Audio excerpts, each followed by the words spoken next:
కాదు, ఎప్పుడు బాప్తిసం పొందాలంటే నేను పాపిని, నేను దుర్మార్గుణ్ణి, నేను దొంగని, పాపాత్ముణ్ణి.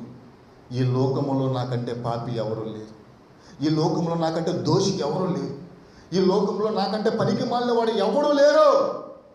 అయినప్పటికీ దేవుడు నా కుటుంబం మీద, నా మీద దయ చూపించి నన్ను క్షమించి నాకు మరో దినం ఆయుష్ని ఇస్తున్నాడు. కాబట్టి ఇది కరెక్ట్ కాదు. నా మనసు మార్చుకొని నేను బాప్తిసం పొందాలి, ఒప్పుకోవాలి ముందు. ఎస్, నేను పాపనే కదా. అందుకే కదా జగత్ పునాది వేయబడిపోయిన ముందు యేసుక్రీస్తు ప్రభు మరణ త్యాగం చేసింది.